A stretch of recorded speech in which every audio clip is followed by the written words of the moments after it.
Okay, I'd like to call our May 21st school board meeting to order. The time is 6:02, and the first thing on our agenda is the Pledge of Allegiance.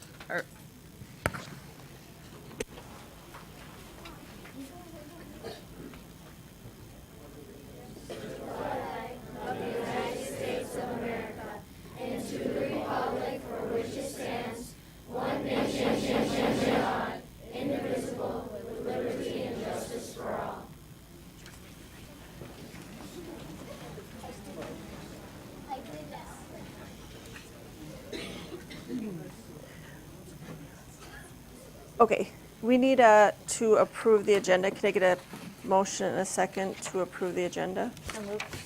Moved by Livingston, Second. second by Ogier. All in favor say aye. Aye. All opposed say nay. So the agenda is approved. And next we have public comment. And we have nothing for public comment. Then we have the Achievement Awards. And Ben, you're going to do the Achievement Awards, and we're all going to go down, I'm assuming, for the Achievement Awards? And I have one after him. Okay.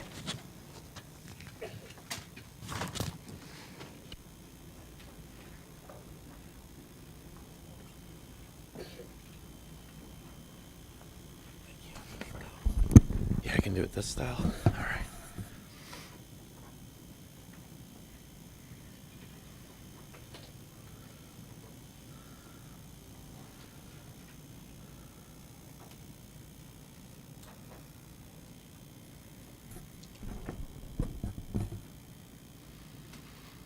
Hello, everybody.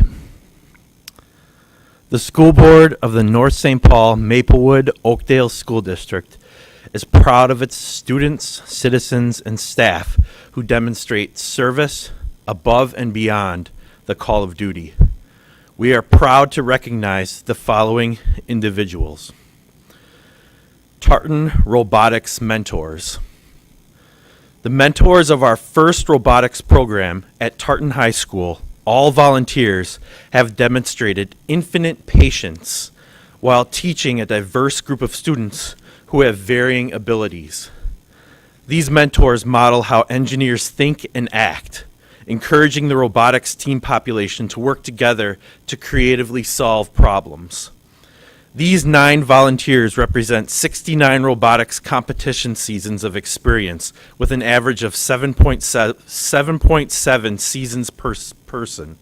These 69 seasons conservatively represent 4,000 volunteer hours and 500 Saturdays working in the shops with the robotic team at Tartan. With their professional background in ethical, industrial, computer, and mechanical engineering, they mentor our students through challenging problems in coding, machining, design, project management, CAD, and prototyping. Tartan and our community are in their debt. Tartan robotic mentors are Brian Haupt, Bruce Broyles, Dawn Bossy, Don Jeske, Jack Lai, John Keller II, John Keller III, Lance Van Elsen, and Tim Cartoni. Mentors are being nominated by Tartan Industrial Tech teacher and first robotics coach Ken Balfens and Tartan Athletic Director Brian Munter. Please come up. Please come forward.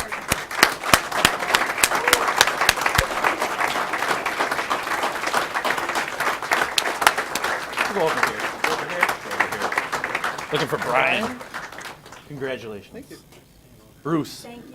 Congratulations. Thank you very much. Thank you. Don. Thank you, sir. We're gonna stand for a picture. Dry hands. Don, Thank you. Jeske. Congratulations. We're gonna have you stick around Not for a here today. picture. Jack Lai. Congratulations, sir. Thank you Stay around so for a much. picture.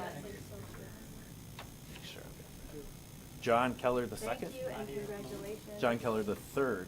Oh, wait, you get to shake everybody's hand. Lance. Shake your hand first. Thank you so much. Thank you so much. And Tim. Thank you. Thank you very much, Tim.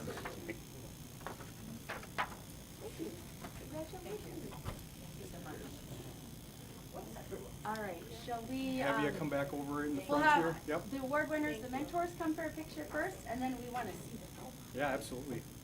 We have to see the robot. We'll look over here for a picture. We'll look right over here for a picture.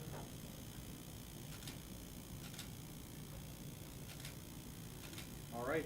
And we'd like to take a moment just to see the robot and hear from Sarah. Yeah. We'll go this way so they can drive in that way.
All right, that's amazing. Whoa. Our robot is supposed to be able to climb up a 3-foot block since it has these fangs in the front and these wheels in the back. It pretty much pulls itself up and it's really cool, I guess. a lot of hard work put into this robot for sure.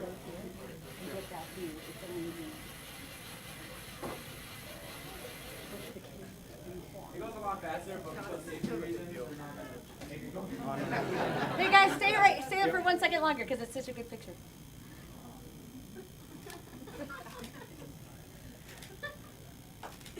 Nice job. Let's hear it for our Tartan robotics. And then I'll do the second one. All right, we have one additional achievement award this evening. Would you mind if we had the captains from the team come up? We just want to ask you a couple questions.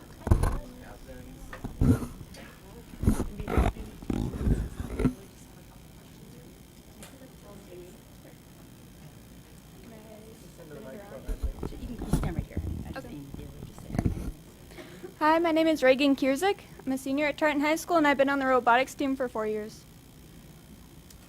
Hi, I'm Matthew Bistrom. I'm a senior also, and I've also been on for 4 years.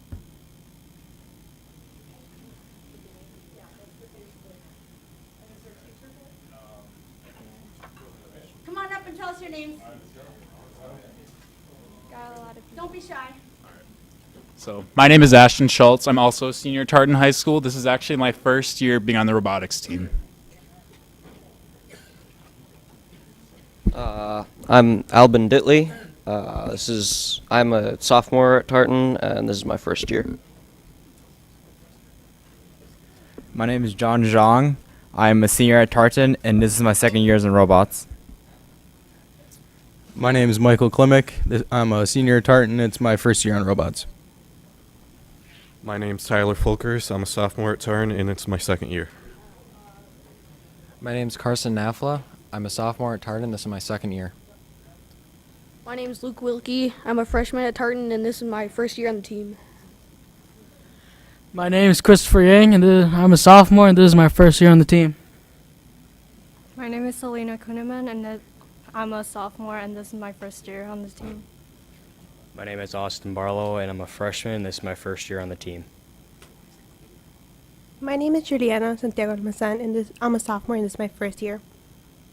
My name is Dorothy Kuneman. I'm a freshman at Tartan, and this is my first year. My name is Garnett Strack. I'm a junior at Tartan, and this is my first year on the team. My name is Megan Cater. I'm a senior, and this is my first year on robotics.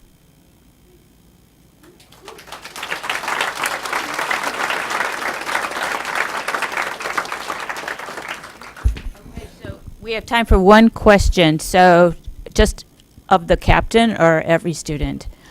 Anyone can answer this. So I'd like to know two things. What was the hardest thing you did, and what was the most fun thing you did as a member of the Tartan robotics team? Anybody want to grab that one? You can come up here and answer it. So I would say one of the harder things that we did this year was getting our robot to automatically climb that 3-foot block that John spoke of earlier. It took a lot of trial and error, but eventually we did succeed with the help of our mentors and everyone else on the team, and it was very good. It went well. And the most fun? The most fun? That's a hard one. But I don't know. I'd say just getting to know all the people on the team and getting to have all the experience and being taught all these wonderful things by all the people, all the opportunities it gave everyone to be productive and go out of their comfort zone. I would say that was my personal opinion of what the most fun thing was this year.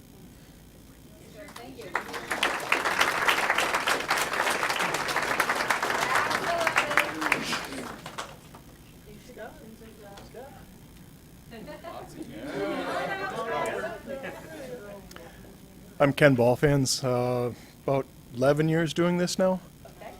Thank you. I'm Scott Lotze. This is my 4th year. Thank you.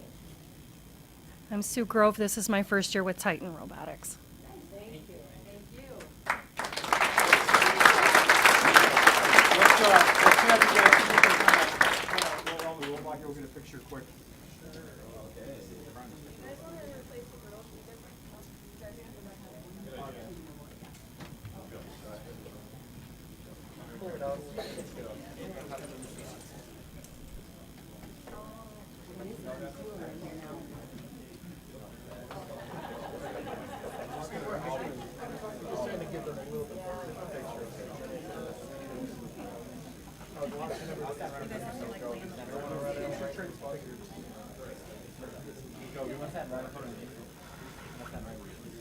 You have to be tall to be in the back so we can see you.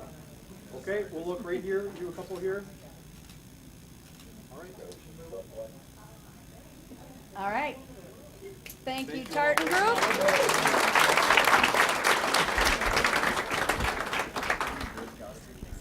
Yep. Before you guys leave, I just wanted to thank so many students for being here tonight and also so many supporters. It means a lot to us to see it. Makes us really proud. So thank you. Absolutely. All right. We have one more recognition. Well, we actually have 2 outgoing school board members this evening. I've got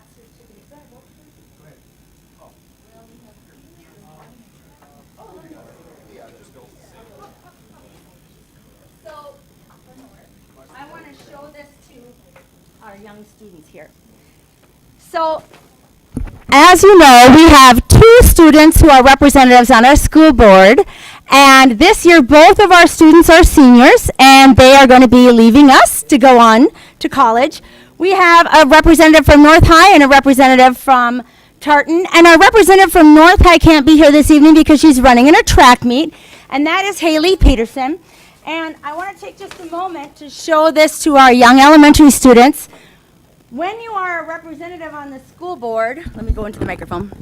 When you are a representative on the school board, you actually get a nameplate up here where you actually get to sit and have your name for all the school board meetings. So when you graduate, you get to take your nameplate with you. So this is for Haley. And then we also have Miss Caitlin Crummell from Tartan, if you want to come up, Caitlin. And thank you for all your service. I'm going to actually ask Caitlin to say a word or two. Tell us where you're going next. We're going to miss you on our school board, but we'd love to hear just a couple words of where you're going next.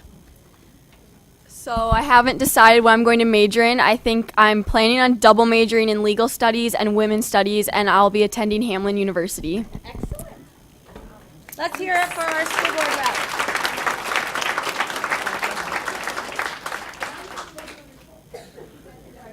You want a picture with her? Oh, picture, of course.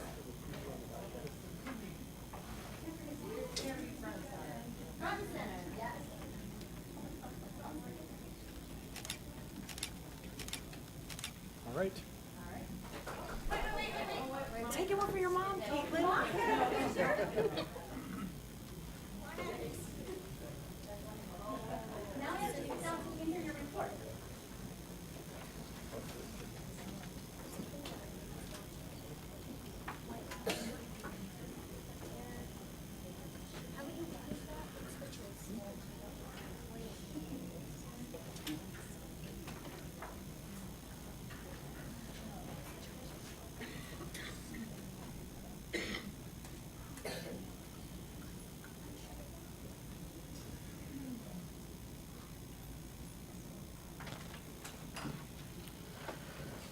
Okay, next on the agenda, we have the consent agenda. The consent agenda consists of routine items that are acted on in a single motion. Board members have the option of pulling items off the consent agenda if they wish to discuss them individually. This evening's consent agenda includes minutes of the April 23rd, 2019 business meeting, minutes of the April 23rd, 2019 closed session, routine personnel, bid awards, a bid rejection, and disbursements. Are there any items that you would like removed for discussion? I'd like to pull E, the bid rejection of Polar Arena. Okay. So we're pulling item E, the bid rejection, and can I get a motion and a second to approve A, B, C, D, and F? So moved. Moved by Livingston, Second. second by Anderson. All in favor say aye. Aye. And all opposed say nay. So that consent agenda is approved with the exception of E. And Becky? I just wanted to ask a quick question. First of all, I just want to applaud you because in reading the thing, the reason that we're rejecting this bid for Polar was because the costs came in significantly 40-some% higher than what we were anticipating. So thank you for that. But it looks like the work will be done next spring. Can you just give a quick, are we looking at once the rink closes, we'll be doing more of that? Just the time frame? Sure. You're correct. Again, the bidding climate for this piece of work came in late, and we just thought we'd go out to see what would happen. And of course, they elevated their costs because they have full work crews for the summer. So the bids did come in about almost 50% over budget, and so we decided to reject the bids. We're going to go out late fall, probably in November, rebid it out, and hopefully the climate will be much better. That's how we feel. And then the work will be done when the ice comes off in the spring. So I think that was my main thing. Yep. We're just wondering if there's going to be any disruption to any Nope. of the participants who use the rink. So Yep. great. Thank you. Yep.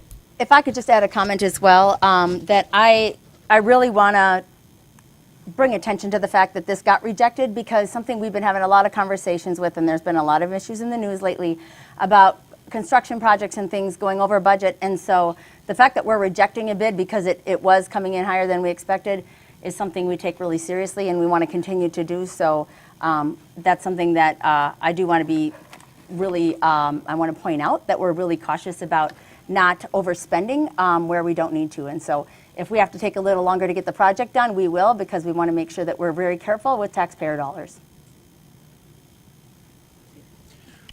Randy, was that electrical work for the Zamboni, was that part of this original bid project? That is a great question, Steve. We are going to, since that's under 175,000, we're going to go out for quotes on that. That's a great question because we have an electric Zamboni that's coming in, and we're going to have to do a recharging station at Polar, and so we're in the process now of requoting that. So the plan is to still do that so we can use the electric Zamboni when the ice goes on in the fall. But we don't have to do that as a bid, we can do that As a quote. as a quote? Yep. Okay, thank you. Okay, so if there is no further discussion, then we need a motion, a second, to approve E, the bid rejections. Okay, moved by Navy. Second. Second by Hunt. All in favor say aye. Aye. And all opposed say nay. So the consent agenda is approved. Next, we have reports, and we have our student school board and the last report from Caitlin Crummell.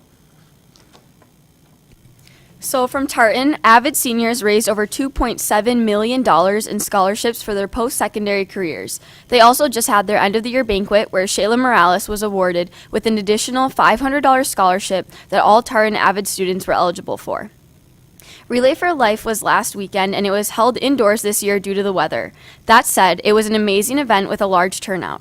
Over 60 survivors signed up online and received a survivor shirt. There were 28 teams that stayed the night. Currently, Tartan Relay has raised over $130,000, and we're still counting. More fundraisers are still going on and bringing funds in. This includes a golf tournament at Oak Marsh on May 26th. Boys baseball won section's title on Friday against Hill Murray. This is a huge success, and we're all very proud. AP testing went very smoothly and has concluded for the year, relieving stress for hundreds of Tartan students. Students took these tests in classrooms, the library, or the gym. Prom took place at the Mall of America this year. Fun was had by all students as they danced the night away and enjoyed the amusement park rides afterwards. With an awesome DJ and a chocolate fountain, students can't wait for next year. The Stars Banquet, which is held for the top 10% of the Tartan and North graduating class, is happening tomorrow night at the DoubleTree by the Hilton Hotel. Students invite a teacher of their choice and enjoy a fun evening with food and are very excited. Thank you.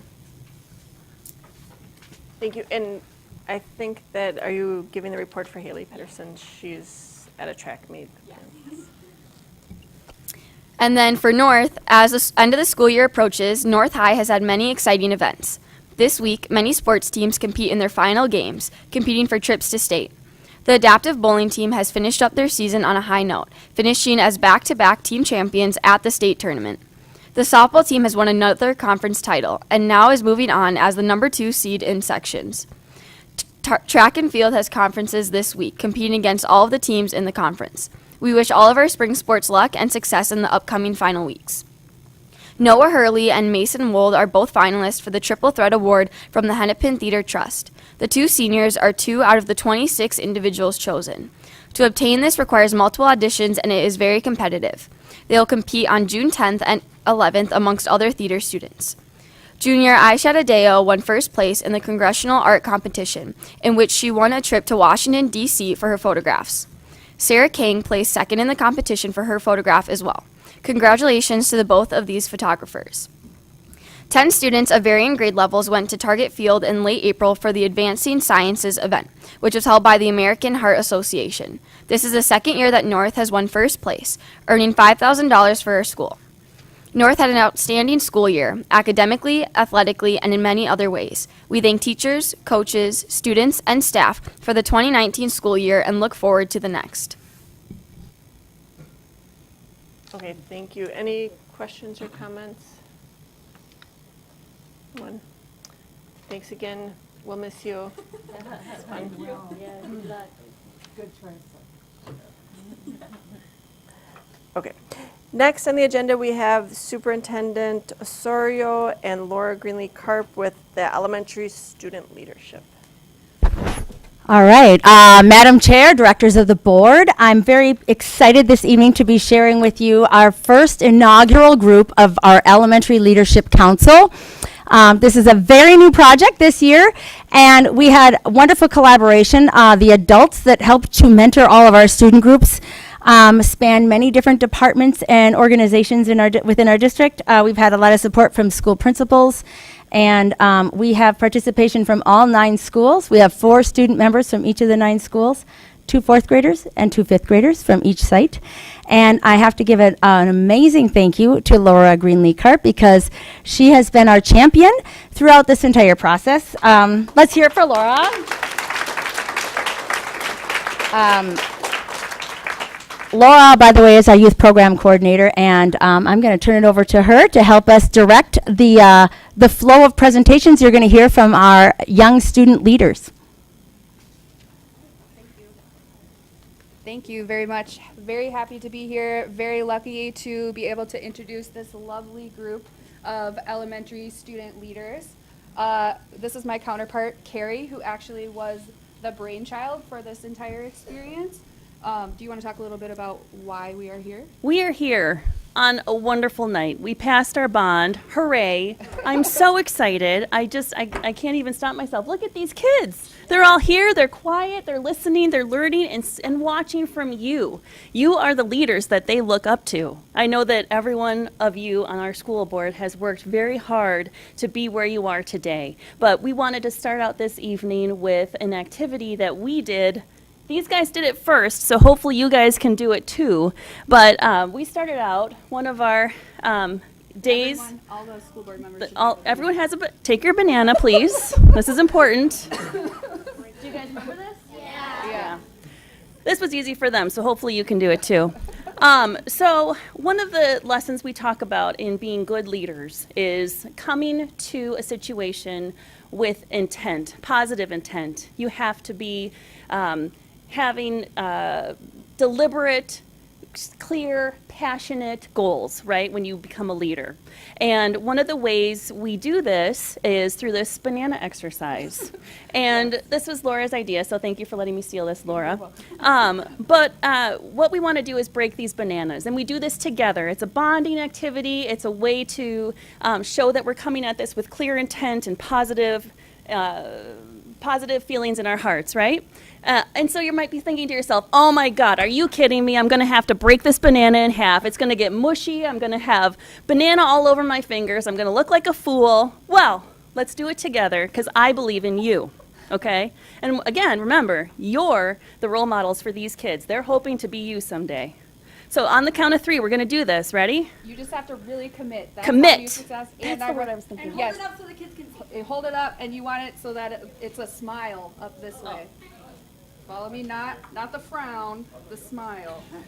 Okay, we're doing this on TV. Are we ready? 3, 2, 1. And now you have a snack.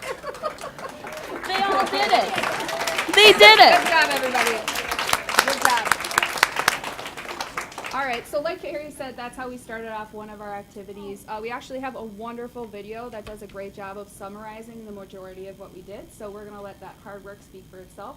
Once that video is done, we're going to call up the student groups by school. They're going to talk to you about who they are, what they love about their school, and what they took away from this program. And that's that. Any questions for us before we start? Absolutely. Please do. We It's washed good our potassium. hands before we touched them, so it's all good. Okay, any other questions? Yeah. Yeah, we all broke the bananas, didn't we? Yeah, they were all very committed at being leaders. It was one of the first activities that we did. Okay, are you doing my slides? Here. This? Just click that, yep. Perfect. I'm just gonna How can we get young kids involved in their community, in their school districts, to learn more about it and be stewards for that community? They're our best leaders. They're our best hope for the future. Students in our our school district can feel like if they want to be on the school board, they could be on the school board.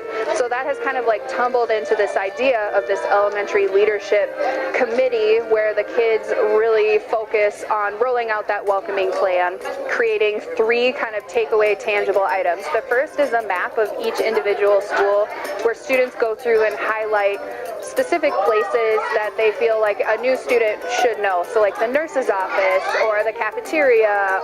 And then they're taking those places and creating a tour plan. So they're naming those places and then writing out a script of what they would say and why that's important. And then we're also talking about the creation of what we're calling a welcome bag. So each student will, when they come to school, they'll receive this bag, and in it will be these maps with the tour plan in kind of like a pamphlet or a book, so that new students can read it and can see kind of like what the student experience would be before they even had it. So hopefully helping to make them feel a little bit more comfortable before they even walk in the door. This tour guide has 5 stops that are highlighted on this map. It's really fun when they get a chance to see the work that we do every day. I loved being able to give all of our students a tour of our district education center, and they really enjoyed seeing what goes on behind the scenes in school districts. Welcome to the business office. How many of your teachers talk to you about learning objectives? Any of you? Yeah. All these different offices and things they do here.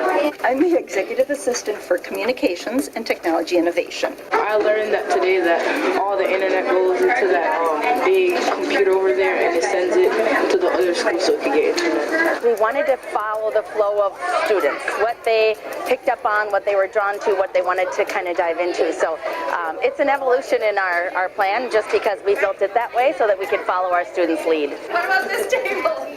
Different opinions. People have different opinions of what they like and what they don't like. Opportunity to make new friends from other schools. It's been fun working together with our school and also different groups. Stuff that has been fun about this is doing the projects and making the maps of the schools. I've met so many new people and everybody is really kind and caring. I would tell them to just be yourself and try whatever you guys are asking them to do and just do their best. It's sometimes good for them to just get a nice welcome into the school. Welcoming our new students to our schools. Everyone has stories about that. Either they themselves were a new student or they've helped to welcome a new student. I have a new student in my class and he's having trouble, so we are trying our best to help him. I guess just be confident and know that it's okay to be a leader. It's like seeing people from other schools and getting to talk about what we can make better about our community. I'm gonna be kind and I'm gonna show people respect. That is gonna be me. The energy here is just a little bit infectious and everybody just wants to do it really, really well, and to have everybody kind of feel welcome and value their school as much as these students do. Number one thing I've learned is we've got to listen to the kids. They have a lot to say and they've got really good ideas, and they know better than any of us how it feels to be a student in our school, so we need to listen to them. And hopefully the kids that are part of this just turn around and give back to their own schools, give back to wherever they end up landing when they're adults. It's really amazing.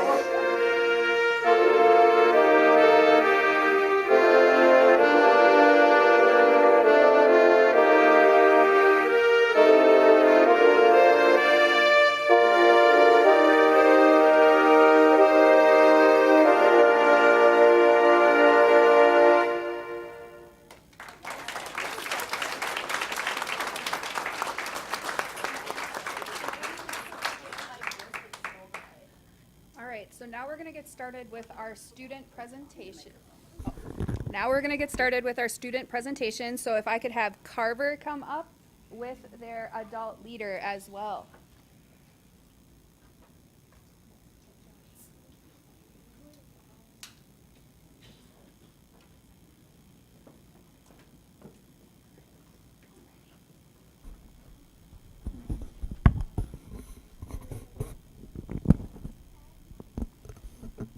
Hello. Can you all hear me? My name's Lisa Tao, and I'm actually going to let the students introduce themselves. This year, I had the opportunity to work with both Carver and Eagle Point. Hi, I'm Joshua Clement, and what I like about the Elementary Leadership Council is basically your voice gets heard here. Yeah. And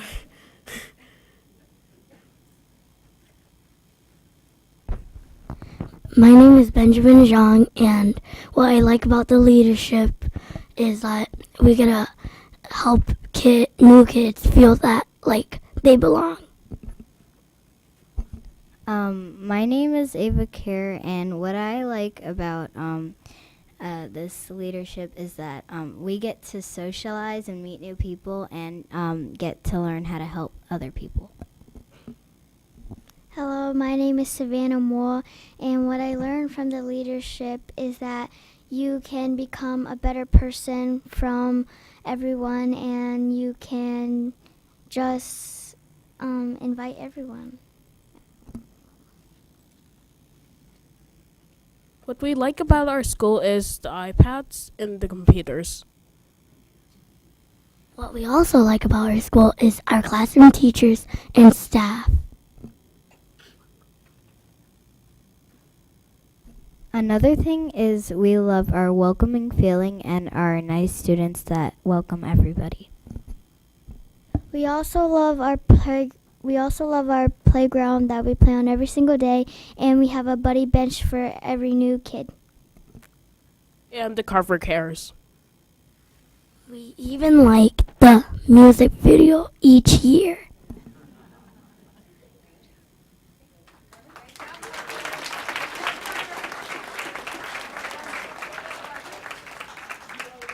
I'm gonna call up Castle. Castle students.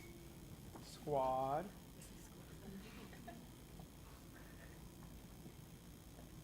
Hello, everybody. My name is Wayne Felton, Equity Coordinator. I got to work with this group, and I'm going to let them take over from here. I'll let them do the talking.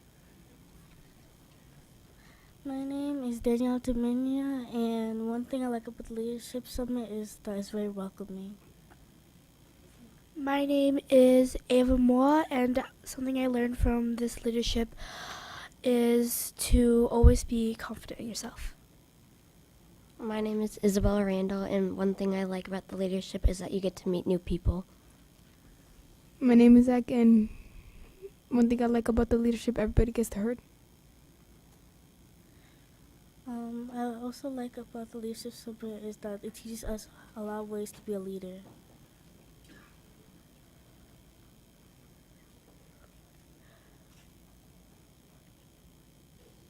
What we learned in Castle Elementary leadership is to be confident, to be a leader, and to all the dependent in the district, to all the dependents in the district center. We learned about people who work in the district center and what they do. We learn to always welcome new kids. We learned our manners, and we learned how to be respectful. Learn to be, to know all your manners and to learn to be respectful.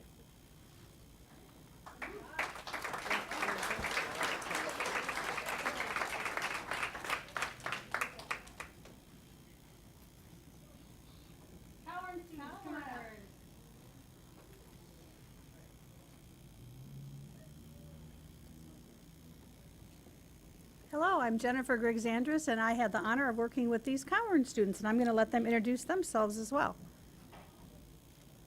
Hi, my name is Raheem Shabazz Jr. Hi, my name is Charlotte Pettis. Hi, my name is Luke Olson. We learned in elementary leadership that people have different comfort zones, people have different opinions, and people can be a leader no matter how old or how small. You all have to always respect people no matter what they look like. What we like about our school is there are nice teachers, we get to go on field trips, and we have respectful people. What we also like about our school is that there is a lot of trust, everyone respects your feelings, and we have helpful people.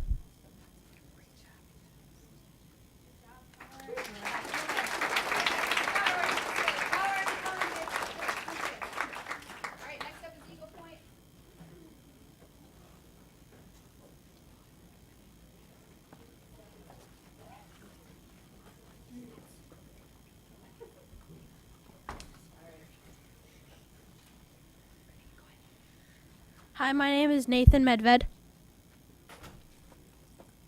Hi, my name is Aliana. Hi, my name is Jillian. Hi, my name is Iris.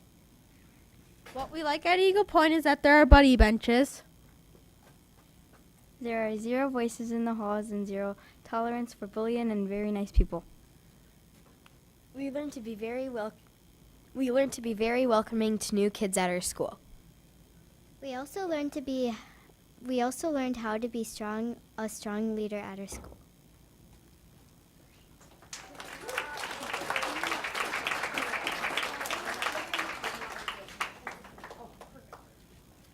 Hi, I'm Kristlyn Goodman, the Research Evaluation Assessment Coordinator, and here are our students from Oakdale.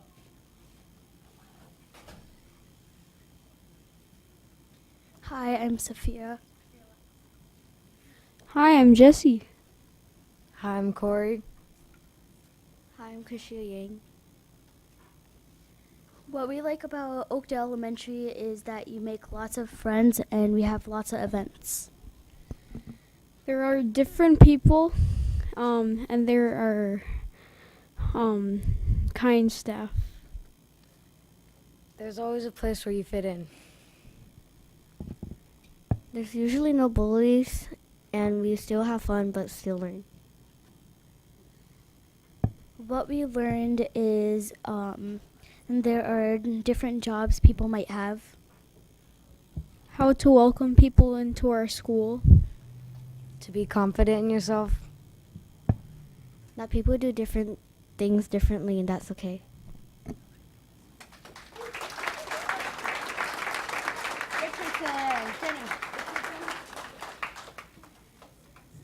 All right, I had the great honor of working with Richardson. So I'm going to have our 2 student leaders come up. Tell us what you like first about the Leadership Council, and then you can do names. Oh, my name is Jenny Jordan. My name is Nicholas Yang. You want to tell us what you like about your school? What I like about my school is that we have fun subjects and like gym, math, and reading, and we have a secret underground tunnels. We also have WAN time where we get extra help on subjects on math and reading. We also have after school activities like dinner with our families.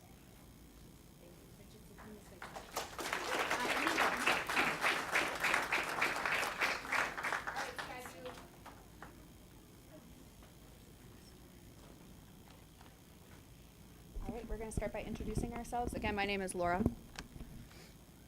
Hi, my name is Dorothy Ogumbe. Hi, my name is Addie Johnson. Hi, my name is Ella Murphy. Hi, my name is Tristan Miller.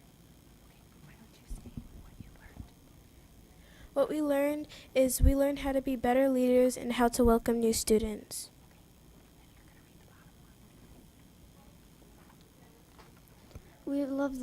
What we love about our school, we love the food, staff, and field trips. In the awesome new playground and the kind students. And how you are welcome.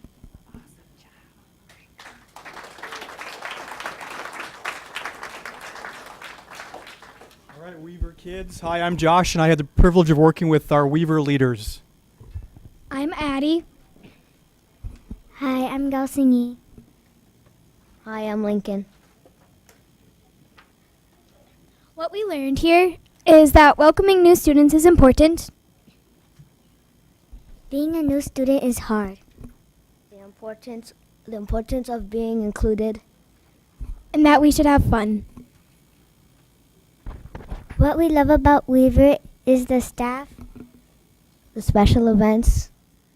The food. the good books in our library, and in our classrooms, and the specialists. Great job, guys. Can you go this way, okay?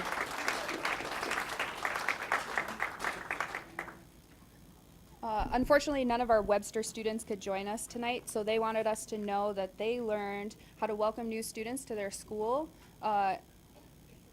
And they also wanted us to know that they love art night, STEM night, Harvest Moon Dance, and the all-school morning meeting. A few of our students referenced buddy benches. Are you familiar with what a buddy bench is? Okay, well, we're going to explain it to you. The students, again, are going to do the explaining. We're going to have them come right up here. They're grabbing a prop. Pause for dramatic pause. Okay.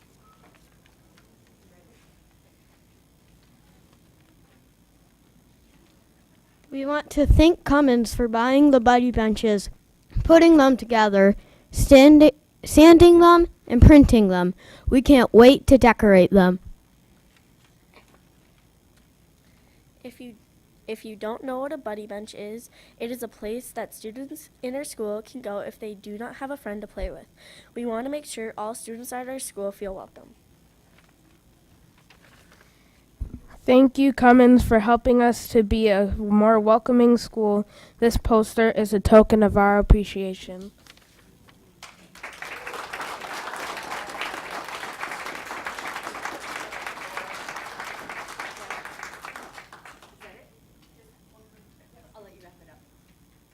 Most of our parents have left, but I want to make sure that anyone who watching this, or any of them who are watching this, know that we couldn't have done this without them and their amazing children. And as always, this program has had way more impact on me than I imagine it has for the kids, and I feel very grateful to be a part of it. And thank you very much for letting us showcase it to you tonight. You're not leaving. We have questions. Okay. All right.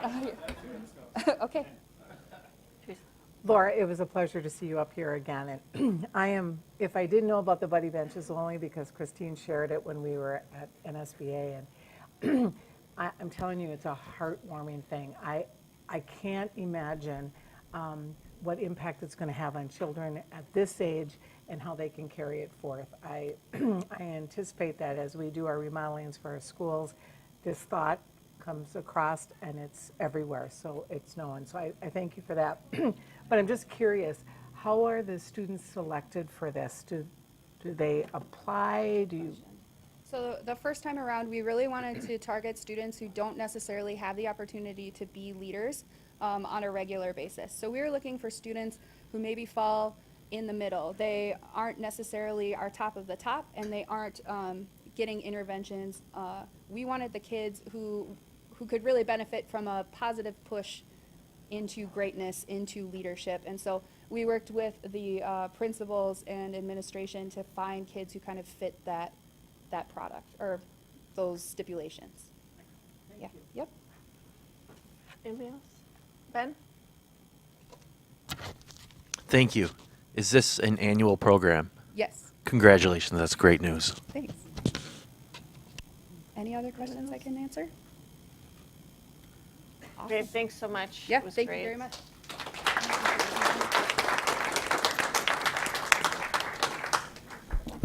Christine, do you want to introduce our Yes. student board reps? Thank you. We've had a lot of students here this evening, and I want to extend a welcome and a thank you to we have our 2 new student board reps here this evening. They've been very patiently waiting to be introduced. So I'd like to have both of you come up.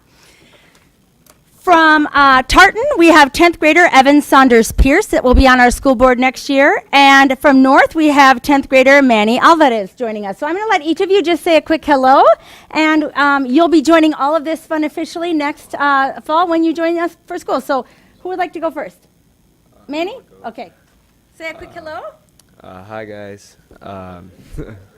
I'm Manny or Emmanuel, whatever you want to call me. And I go to North St. Paul. And what made you want to be on the school board? Oh, what made me want to be Let on me give you it? that question, just to prompt. All right, I want the microphone. oh yeah, my bad. I want to just, represent everybody that goes to my school and represent them all fairly. And Evan? I'm Evan. Yeah, I would say my principal made me want to be on the school board because she approached me about it, and I feel like it's going to be a good opportunity for me to be able to represent everybody I go to school with. Any questions from board members? Thank you. All right. We welcome you, and we'll have you with your own nameplates very soon. All right. Thank you for being here this evening. Thank you.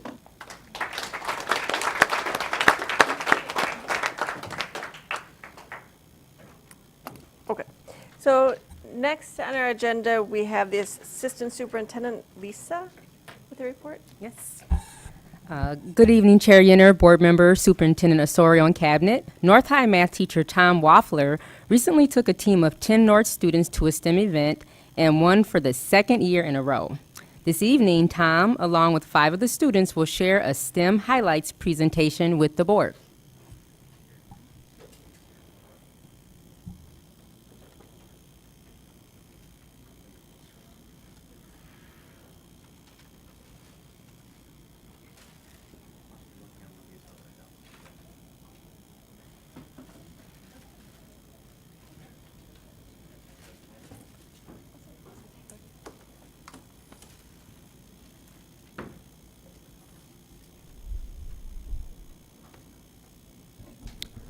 Good evening on this lovely spring day in Minnesota. Chair Yenner, school board members, Superintendent Osorio, cabinet members, thank you for the opportunity to speak with you tonight. I'm very excited to share the news. It's already been alluded to a couple times. I'm Tom Waffler. I'm a math teacher at North High School. This is my 16th year. And over the last 2 years, I've been very fortunate to work with these students in some capacity, one or another. And with us today, we have Christy Liu, Moses Nayakando, Aisha Aradado, Allison Olson, and Sammy Bond. For each of the last 2 years, the American Heart Association has hosted the Advancing Sciences event at Target Field, and North High School has been very fortunate to be able to attend both years. And both years, we have managed to pull in the top prize grants of $10,000 and $5,000 to support STEM initiatives at North High School.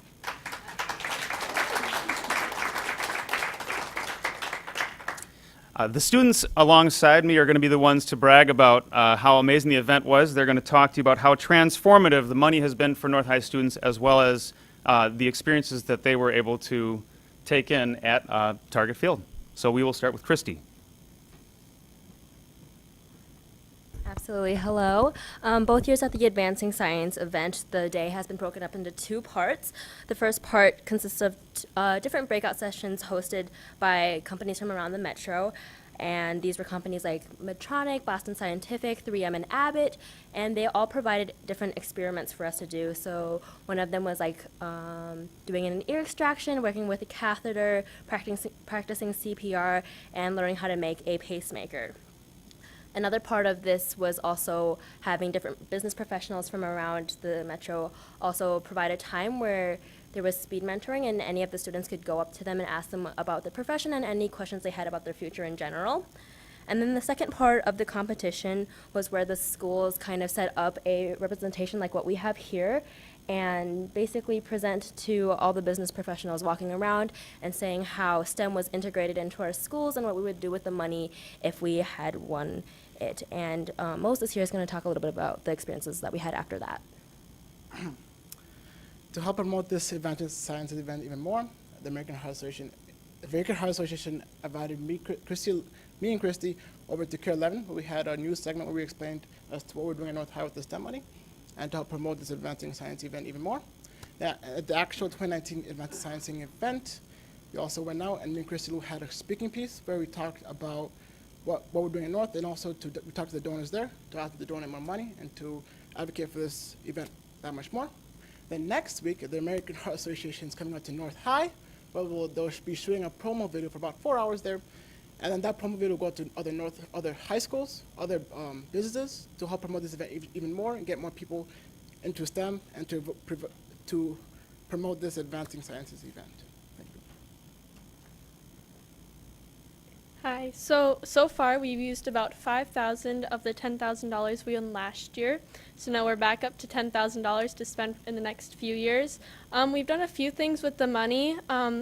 We've started by building 4 3D printers like the one you see here. So our tech ed teacher, Mr. Moran, along with a few of us students, helped build, design, and make those printers so that teachers could use them in their classrooms to help integrate 3D printing into their classrooms. Like the math teachers can print models if you're working with area or derivatives and integrals, and the science teachers could print molecules for chemistry and things like that. We also invited the Bakken Museum to help present to our physics classes to help demonstrate electricity. So we paid for the transportation and their time there. And we also sent 2 groups of students to Medtronic so that they could see what the scientists and engineers do at Medtronic on a daily basis. And lastly, we purchased about 30 graphing calculators for our library so students could check them out and bring them home to help them with their science and math homework in class and for homework. Thank you. Good evening. Hi, my name is Allison. So last month, our group of students went back to the same competition and won the first place prize again. We won this time for $5,000. And so with this money, we plan on doing more projects to grow our STEM projects in our school. And some of these things would include purchasing more graphing calculators for our students to rent or borrow from our library. Another thing we'd like to do is start a drone club in which students can apply principles from their STEM courses to build and program drones. And a third thing would be providing scholarships for students to be able to buy projects that they build in classes, like how to make almost anything. I know me personally, I didn't want to ask my parents for money to buy my project, but I would have loved to be able to apply for something to get a scholarship and buy the project that I built and bring it home with me to continue engineering that. In addition, my name is Aisha Adedayo. I'm a junior. In addition to addressing tech equity issues, we would like to also broaden STEM in a district by reaching out to students earlier. Like we've seen in these lovely elementary school students that came, they're very passionate, and it would be great to bring STEM to them so they can get exposed to technology and engineering and math earlier. We'd like to host a STEM day at North, in which John Glenn and Maplewood students would work with North High students to develop STEM projects to display to middle school and elementary school students. We'd also like to develop a STEM outreach program where North students would travel to 62 elementary schools and demonstrate engaging STEM activities. Thank you. Thank you again, everyone, for the time to speak with you tonight. At this point, we are open to any questions or comments that you have. Yes. Tom, thank you very much. And, and of course, it's lovely. It's Waffler. We've got you both on tonight. I apologize for my voice, but you're a math teacher. Yes. Make the connection for me, because a lot of what those activities were a lot of science-focused stuff. So how do you bridge that gap? Do you bring in others to help with this, or do you know that much science as well that you get to do all that? Well, I think the big thing that I try to communicate with my students on a daily basis is that school systems in general are very well set up to have specialists in the classroom. So you have your math specialist, your science specialist, your social studies specialist, et cetera. And I think one of the things that we need to do a better job of is really this cross-pollination idea.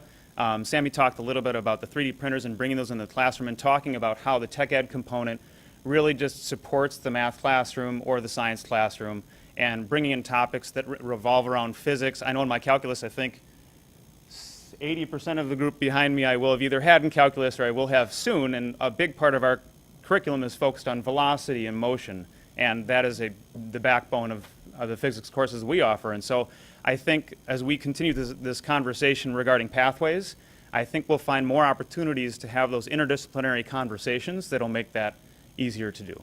Awesome. Yeah. Okay. Thank you. Thank you. Yeah. So, go ahead. I'm not ready. So last week I saw this promo spot on TV about some high schools that were having their first ever drone races. And I thought that was pretty cool, especially when they said that the students had built a lot of the pieces using 3D printers. And I thought to myself, gosh, I remember going on a tour a year or two ago, and we have a 3D printer. Why can't we do stuff like that? And you guys are already doing it. I mean, and my hat's off to you too, because you are forward thinking and how you can get other students interested in doing the same sorts of things. I've just got to tell you that I have a great deal of respect for you for the leadership and the work that you're doing. Well, thank you very much. First of all, I think it's safe to say that anybody who's been around, education for even a portion of their life, the people who are the happiest are probably feel the luckiest that they get to work with kids like this. Like students like the ones behind me make my job easy, and they make me want to invest more time. Funny story about the drone thing. Just this past Saturday, it was at Apple Valley. It was St. Louis Park, and I had heard about the flyer because Apple Valley presented at the STEM event at Target Field, and on the back side of their presentation flyer that they handed out to people walking around, they were advertising this event. So my son and I, my 5-year-old Alex, we went down to Apple Valley and got to watch the drone races. As it turns out, when there's only 2 high schools in the state that have a drone racing team, you can also call it the state championship. But he had a great time, and you commented yourself on how a lot of the components are built from 3D printers, and it's something that myself and one of our teachers in the building have already started looking into different options available for us. Obviously, with the 3D printers, there are a number of benefits from having our students build them. Obviously, one of those was cost, and the more we can have our students' hands in these projects building the components themselves, the more powerful that is for them.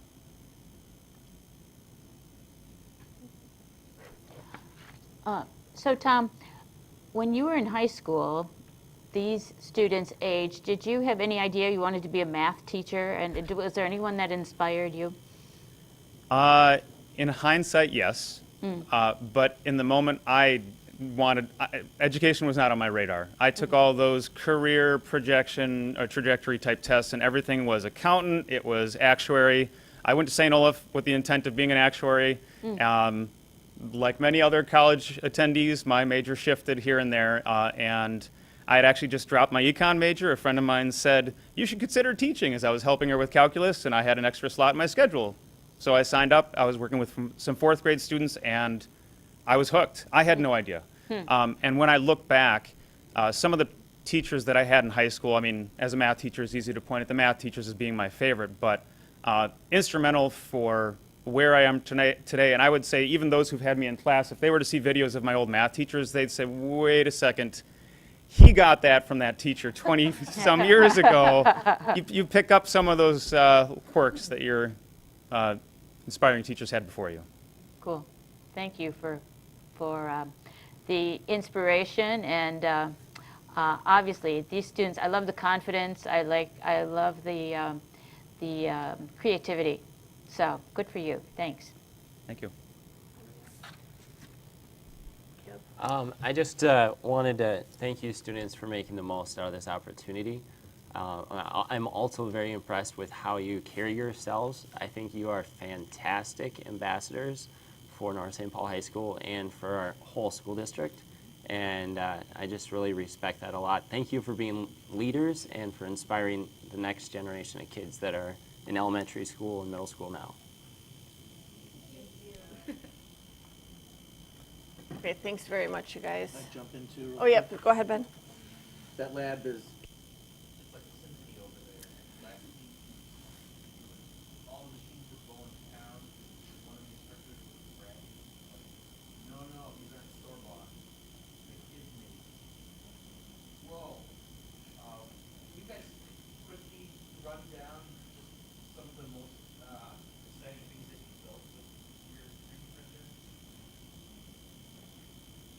So I made a 3D printer in our How to Make Anything class. It looks just like that one over there. And we designed the entire 3D printer in class, and then we use a 3D printer to 3D print the parts to make our 3D printer.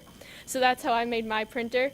And then with my printer, I made this Mechnum wheeled robot. So I designed those wheels, and then I used the printers in our class in my 3D printer to print that project. And I'm really happy with how it turned out.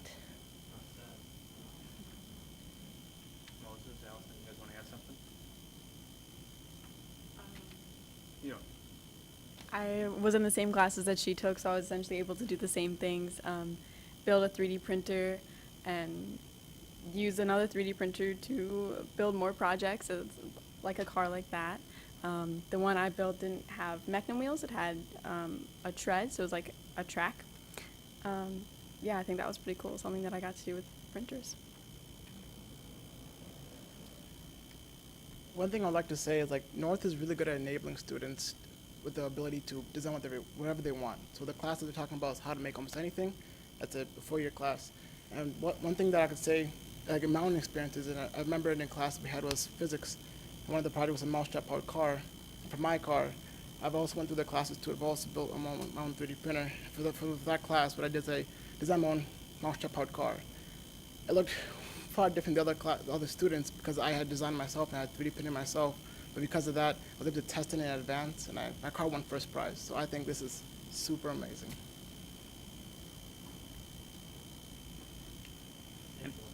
And if I could add just one quick thing is that specifically with Moses' help, over the summer he responded to emails from me to troubleshoot my 3D printer as I was creating models for my geometry class when we're talking about different three-dimensional solids that would give our students a more hands-on approach to their learning. So he's been instrumental to the progress that we've made as educators with these 3D printers.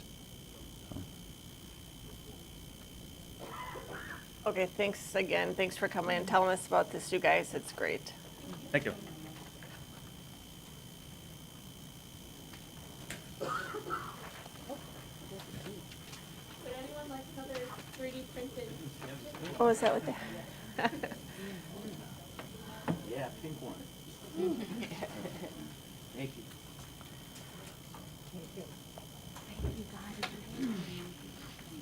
Yeah.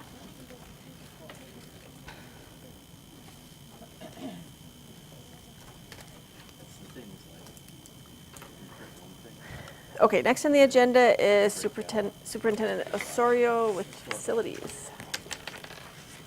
All right, Madam Chair, Directors of the Board, could we not ask for a more fantastic evening right now to wrap up our school year? I mean, I just can't even believe what amazing things have been happening academically and throughout our district. But here we are. We actually did it. We passed our facilities bond referendum, and we didn't just pass by a little bit. We passed it by a lot, 61-39. What an amazing effort, and so many community members stepped out and conversations have just been sparked since it passed even, the amazing conversations in the community. And so I just really want to start off this evening by thanking our voters for everybody that came out in support of this bond referendum. It's been decades since we've had one, and it's really just truly amazing how much the communities rallied around and supported us for this huge monumental effort. I want to also recognize that passing that is only the very beginning of a long, long road ahead of us of rolling up our sleeves and having a lot more community meetings and conversations. We are really very, very committed to staying transparent, staying engaged, and being thoughtful and careful with each decision that we make along the way together. And so, as superintendent, I just want to also take a moment to thank our school board. It takes a lot of bravery to step out and lead such big change, and not all school boards in Minnesota would take on such a project like this. You guys have been really strong and unified. I would say is one of our greatest strengths as a school board is that we are very unified. We've had a lot of really good conversations, tough conversations, but we've taken time to discuss and listen to our community, but we've also stood strong for what we felt like we needed to be doing for our community and for the future of our community. So I just want to take a minute to thank our voters, thank our school board members, and just talk about some of the next steps ahead of us. So I'll just share a few slides with you. I don't have a long presentation this evening, but I do want to kind of make sure that we start where we are now and talk about next steps with our facilities work, because we're going to have many, many of these kinds of presentations in our near future. The first thing I want to talk about is proposed timeline next steps. Many people are asking questions already about this, and a lot is still being kind of finalized, but we are, as you know, this past school year was all about gathering loads and loads of stakeholder input, community meetings, and ultimately going out to our community for this facilities bond. Even since last Tuesday, we've already had a lot of planning meetings. So what we're working on right now are kind of putting together a whole proposal of timelines of which projects need to come first if we really want a backwards map to have things done by the fall of 2022. Our architectural and constructional folks have told us that it could be possible to have it done by the fall of 21, but not entirely positively sure. And we've really recommended that we make sure it's all ready at the same time, at least our elementary and middles at the same time, because those are the ones that are going to require boundary changes and attendance changes. And so we want to really make sure that we're not moving our students once and twice or a couple times throughout the process. And likewise, staff. We're going to have a lot of movement of staff around the district to different locations, and we want that to be done in a thoughtful and planful manner and not piecemeal as one building gets done over another. So we're kind of organizing everything around that fall of 22 date for when we could have the elementary and middle schools ready to go. So if you look at where we're at now, currently we're working on architectural drawings. We also needed to start with the buildings that have students in them that will need the most work in the elementary and middle school categories. That will include for us John Glenn and Carver. Carver are the two schools that are going to require the most amount of construction work to get them ready with students in them. Naturally, building two new elementary schools is a lot of construction, but when you have no students in the buildings, you can work year-round on those, and so it's not such an urgency to get them built right now. The urgency is to actually get projects out and organized for John Glenn and Carver first, followed by Skyview, because those are buildings that are going to take a little while and they have students in them. Working around students in a building means you really need to take advantage of your summer construction months that we have ahead of us. There's a lot of things that happen when the planning that goes into getting drawings done and gathering feedback and input from different stakeholder groups before you finalize drawings and getting projects together to put them out to bid. All of that takes months to do, and we know that the bidding season starts in early fall. And if we want to be ready to get our projects out to bid early and get the best bids on them, we want them to be out there earlier in the bidding season rather than later in the bidding season. So that's why we're kind of hitting the ground running already, particularly with John Glenn and Carver with conversations, and we're starting to pull together conversations with the administration there and staff and folks there and the parents. We're going to start getting some feedback and all those to get those plans rolling. After John Glenn and Carver, then we'll start working on Skyview. Later on, we'll start working on the development of those two new elementary schools, and those are a little bit further down the road. We'll have a full timeline published for everybody in the very near future. We're kind of working out what those are going to look like. This is just kind of a general timeline so people can get a sense of that. The construction is going to continue, obviously, with the elementaries and middles along the way. The high schools are going to come a little bit later because they're not going to require the boundary changing of students and the movement of staff as much. It's going to be more working around students, so we're probably going to take a little bit longer with the high schools. And so those may continue a little longer beyond the fall of 22 date naturally, because we want to work on those that first affect attendance boundaries of children first. So this is a tentative timeline. Obviously, this is going to be adjusting along the way, but I wanted, and this is actually fits with what we've been saying in all of our presentations all through the fall and winter. Not really changing other than getting more specific about which buildings we want to kind of start with first. So this kind of fits in with that same timeline we've been talking about in all of the many presentations we've had. So as this kind of gets a little bit more fleshed out, we'll talk more details about that. And we'll obviously be wanting to publish this on the web and obviously with each of these community groups as we get closer with their specific areas. But I just wanted to give that overview for people. The timeline has not changed. We anticipate the big shift in movement and the boundaries and all that would be the fall of 22 for elementary and middle schools. So those will be, we're going to backwards map over the next 3 years what those are going to look like. There's a lot of considerations that are underway already. The first is transparency and communication. We want to make sure that every step of the way people feel like they're in the loop with the progress. We've already started a construction webpage on our website that people can start to follow what's the latest and greatest in the news and updates. And we're going to keep that very current. Communication is a high goal for us, that the public knows how we're spending the resources that they so graciously voted on for us, that people can track the progress of our projects, and that our stakeholders have voice in the planning of these projects. Fiscal responsibility is a really big priority as well. Many people saw a big article in the Pioneer Press about another district nearby that there's been questions about construction costs rising. And that article prompted calls to us, how are we going to make sure that we do our best to make sure that we keep our projects in budget. And I'll tell you, one of the things you saw earlier this evening is a bid proposal that got rejected. If bids go out too late if projects go out too late in the bid season to get bid on and we get higher rates on it, they're going to cost more. So sticking to timelines is going to help us, at least within each project, within the timelines for that particular project. Making sure that we have strong communication on the inside.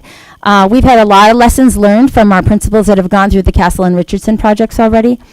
Those principals have learned a lot of lessons that we're taking with us to help our next principals, because change orders also cost money. When people change the plan after it's been started, oh, wait, we got to change this. If you were doing construction on your home and you told the company, wait, let's change out this cabinets, I want different ones.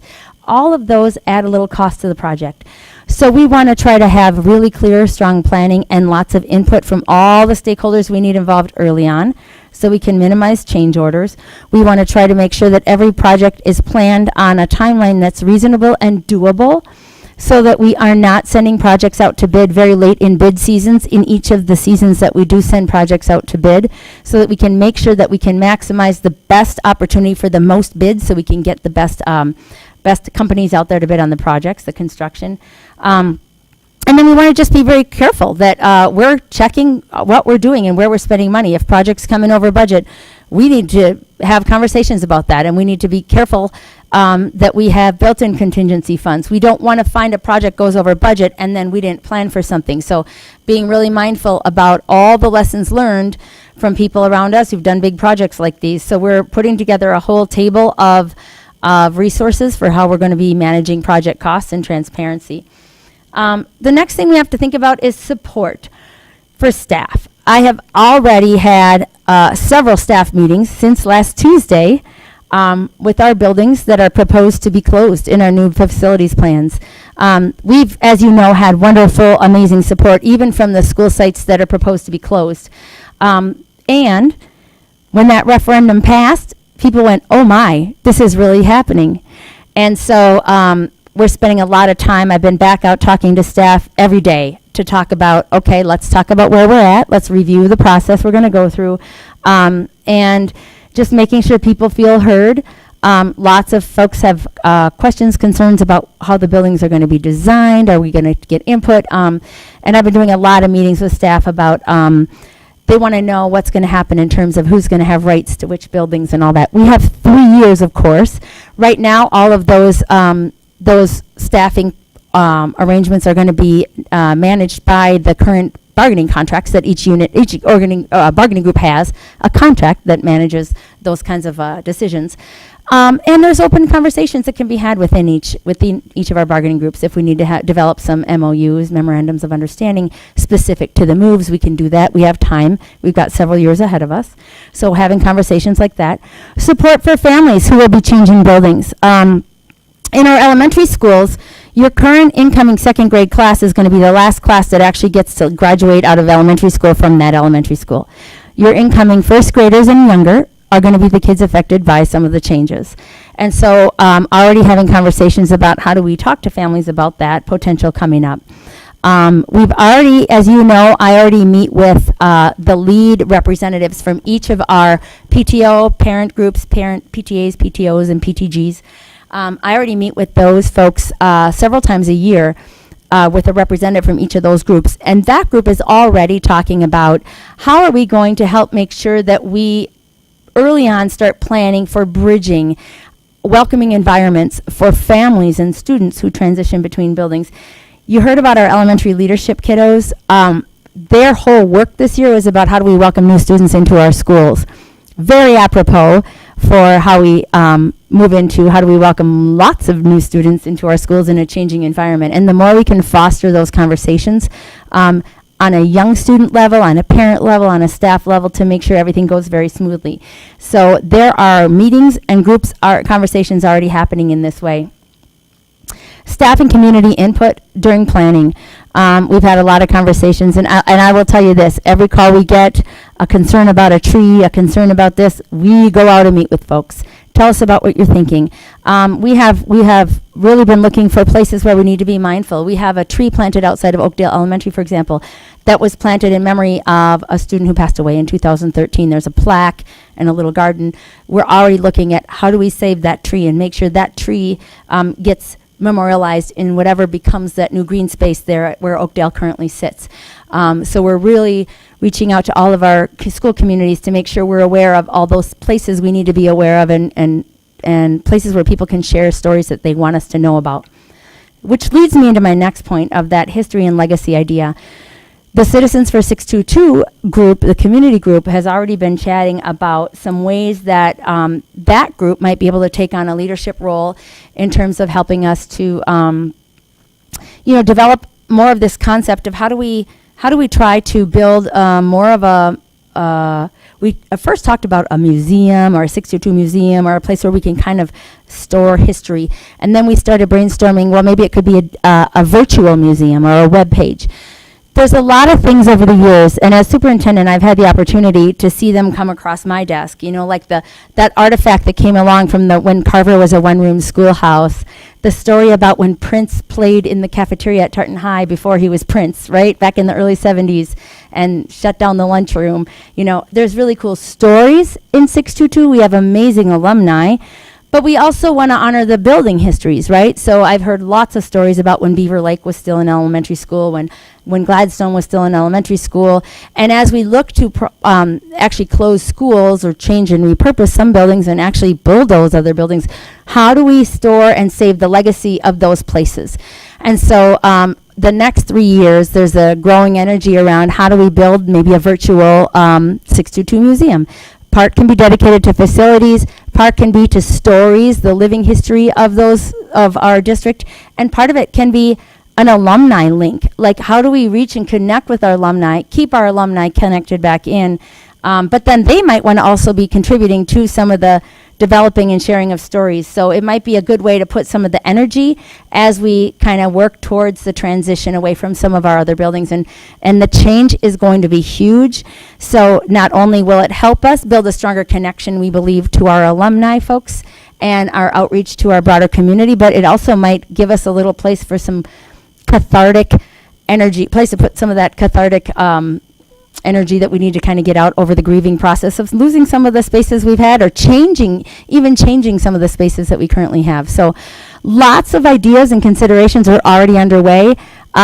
And these are going to guide a lot of our work in the next immediate future, few months right now and beyond. And so my goal is to continue at board meetings and throughout the community to provide updates on how we're doing these things in these different areas of consideration. Because I think the community is going to really need to know that we're doing each and every one of these things, that we are being transparent and communicating, that we are fiscally responsible, that we are gathering input from our staff and support for our staff changing buildings, support for our families and students who are going to have a lot of change, and then input and opportunity for people to provide input and feedback along the way, and maintaining the history and the legacy that is our district and the future of our district's history and legacy, of which we're all a part of right now, by the way, which is pretty exciting as we think about that. So with that, I just want to let you know that if you notice on this final slide, the web address has changed from 622.org/bond to /construction. So we would love to have people check that out. We're going to start updating that website with information along the way. And hopefully people will get the word out about people staying connected to our work. So with that, I'll take any comments or questions.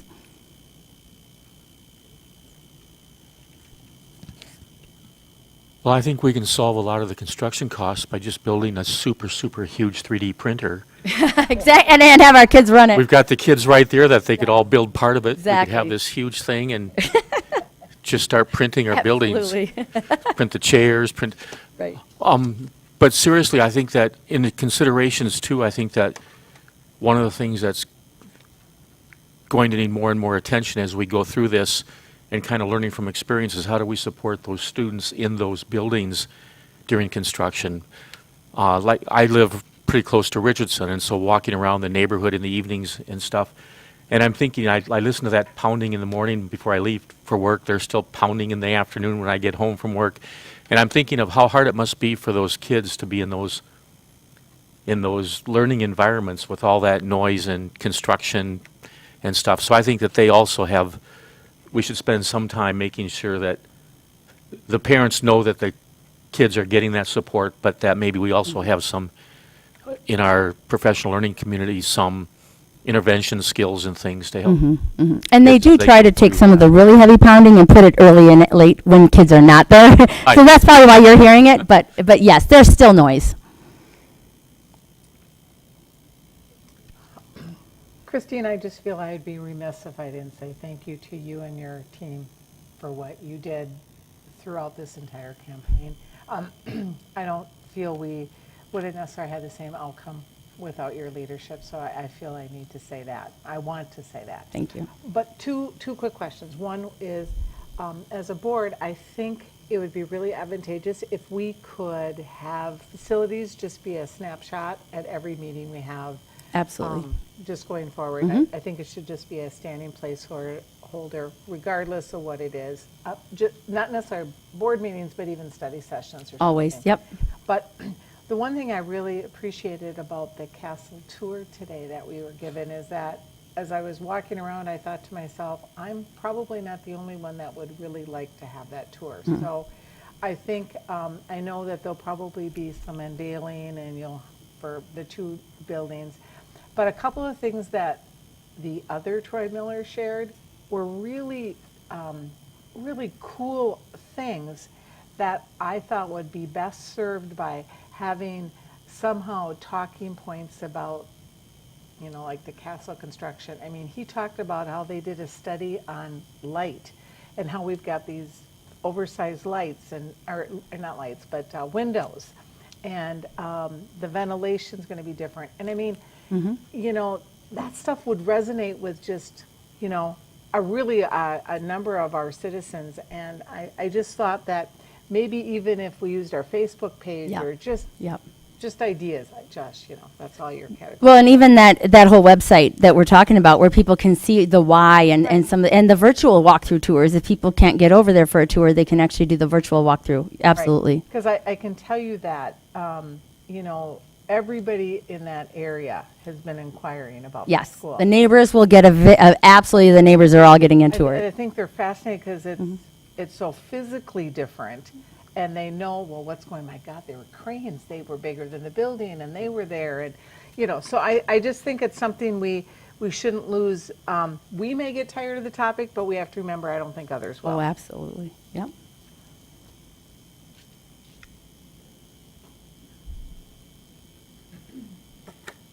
So, yeah, Christine, thank you so much for all of your work and all of the presentations you went out and gave on the bond. And I know there's a lot of people in the district who did a lot of work, and I'm not sure who did all the work, but I know. Many people. Definitely a team effort. Many, many people. Yeah, and I think it's just amazing for our students to know that we're going to get these new buildings, with the safe entries. For me personally, when we hear news reports about, school safety issues, and we hear questions about what our school board's doing to keep our students safe, I think it's important for us to make sure that we have a good answer. And I think this is a good answer. And, just updating our facilities. So thank you to everyone who supported it, and thank you so much for all of your work to pass. Thank you. I'll just stay up here for the next item. And Christine, you have the next agenda item as well. Yep. Okay. All right. So tonight is actually a night that we've been so busy in the last few weeks that we've gotten so busy we haven't taken time to pause and discuss an amazing award that has been awarded to our school district business office and our district as a whole. Our school district has recently been awarded a national award in fact, I'm going to actually, Randy, if you'll come down here for a minute. I actually want you to come down here. So Our business office, under the direction of our director, Randy Anderson, recently received an award. And this is an award that's given out by the Association of Business Officials, the National Association. You know, in Minnesota, we have MASBO. The national one is ASBO. Do you say ASBO? It's a Certificate of Excellence in Financial Reporting. It's incredibly difficult to get and earn this award. Less than 10% of school districts in Minnesota earn this award. And not only have we already gotten so many previous accolades from the Minnesota Department of Education, our own director Randy was named the Minnesota Business Official of the Year last year, you know that. We've had amazingly clean audits for a number of years running. And this is truly, truly the icing on the cake. And our entire business department has really worked like crazy to help us qualify for this award and set us up not only just to win the award, because the work that goes into it actually does a deep dive into our financial recording and our record keeping. So I'm actually going to share this as an official achievement award from our school board for Randy. And I'd also like Randy to tell you guys a little bit about what went into getting this award, because it's a huge, huge deal. So if we could maybe have him speak for a minute, and I'd actually like him to take a picture with us all as well. So Josh has the camera ready. Take a few moments, and I'm going to give you a hug because you've been amazing. Thanks. Well, first of all, it takes a village, and so that's what I always have to say. And cabinet, school board, obviously it starts with you guys. It's been a pleasure to work with you guys. You know, I've been in 4 districts, and this is the best school board I've ever worked with. So kudos to all of you too, because I think the support that you've given us to do some things has been, you know, astronomical. But this has been something I think that, you know, we've worked on for the last 3 years. I've got a great staff. Kudos to Travis Byrne, who replaced Ed as our accounting coordinator, and he came from MMKR. And one of the goals that I had when I first came here was to work towards this award. And so he was a champion from the start, and everybody then, you know, kind of worked together. But there's a 40-page questionnaire that you have to fill out. It looks at all of your financial records, where you've come from, where you're at, and then you submit all this information. You have to develop what's called a CAFR, which is a comprehensive annual financial report. And so I think you guys have seen that. That's part of our audit now. It's a really encompassing document that Moody's will use, you know, for bonding now. So it's going to help with our bond ratings, et cetera. So that's kind of the pinnacle point. And so we put all those things together, the CAFR, and also the 40-page questionnaire, and submit it. And then it has to go through the ASBO board for approval. So they actually look at it. It takes several months for them to take a look at it. And we actually went through it the first time. Sometimes it comes back, you don't get approved, you have to clean up some things or whatever. We had an endorsement from our auditor. They also have to endorse you. And so it came back the first time, and we were tickled pink about it. So, so anyway, it's a, you know, like I said, it's a pleasure. It takes a village, and I think everybody from, you know, all of you to the cabinet to our staff to community ed to food service, they've done a great job in helping us pull this off. So appreciate it. Thanks. Oh, can I say, I have 2 things to say. One is that a friend whose father was a superintendent in Medelia, Minnesota, once told me that every superintendent is one business manager away from disaster. Well, so we know how important you are. Well, thank to you. The district, like I said, I think it takes a great team effort. And I will say that we joined one of 29 school districts in Minnesota to receive this award. And one more thing is that, you know, I'm the liaison to 916, and you know, that is a very complex operation, and they have had struggle finding a business manager. And I mean, there have been several turnovers. Yep. And they've, you know, talked about how the pool of qualified people is so small. So we feel very lucky to have you. So thank you. Thank you. Don't go anywhere.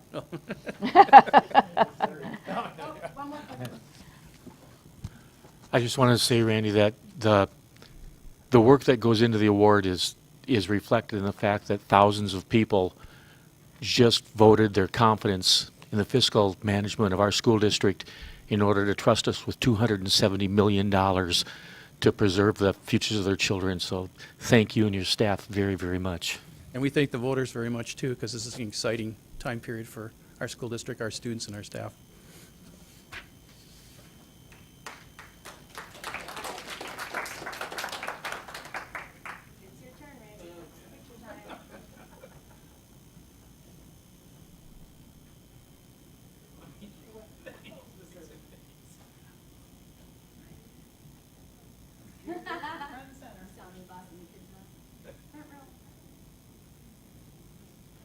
All right.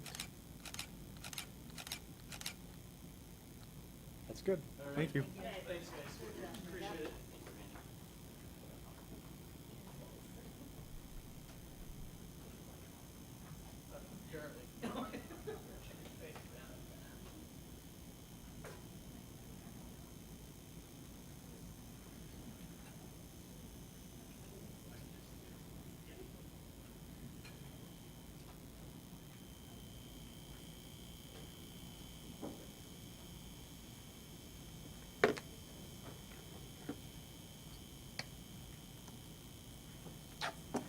Okay.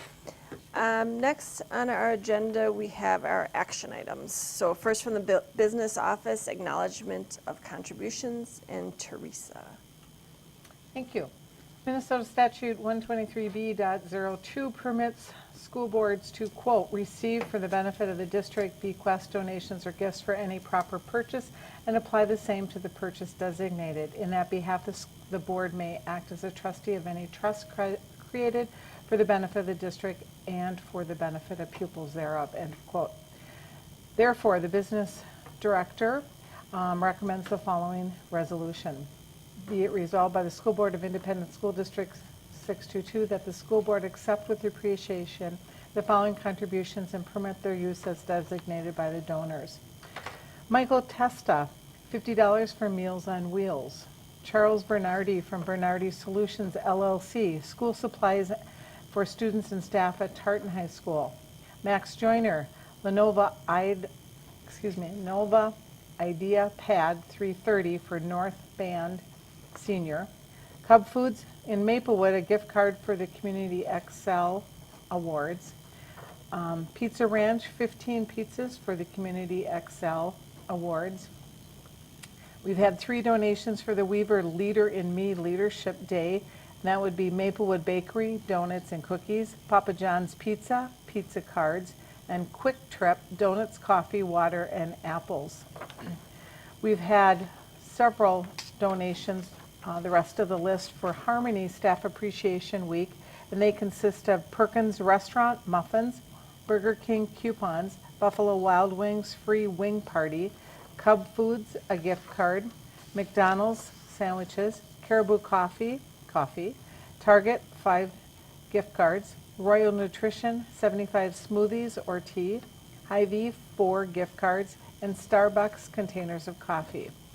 Our total fiscal year 2018-2019 monetary contributions is $86,787.31. And with great appreciation, I move for approval. Okay, thank you, Teresa. So we have a motion, and can we get a second? Second. Second by Anderson. All in favor say aye. Aye. And all opposed say nay. So we have approval of our contributions. Thank you. Next, we have approval of final 2018-2019 budget revisions. Randy. In front of you are our May budget revisions. We've revised some revenue accounts up and down, and there's about a $500,000 increase there. And we've done the same thing with our expenditures. So I think we've gotten everything ready to go for the end of the school year. When I was looking at our projection model, it looks like we're going to come pretty close to what we thought where we thought we were going to be. And there's only one thing I did leave on the sheet. If you look at it, there's a blank for long-term facilities maintenance. I'm probably going to bring in June a cleanup entry because some of the funds that we're using right now that were pay-as-you-go funds, we're going to shift them over to Fund 6 now, so we can use them on our projects, et cetera. And so that probably will come in June, if it does come. And then that way, we'll take these dollars and move them into Fund 6, except for about $2 million in the future to pay for salaries and some district-wide types of things. Remember when they came into the Fund 1 about 3 years ago, it kind of created some problems, and so now we're able to move them back into Fund 6 because we bonded, et cetera. So if that does happen, I'll let you know. But for the budget in 1920, that will occur. So a lot of our pay-as-you-go will go into Fund 6 to help pay for our Phase 2 projects, along with our bonding funds.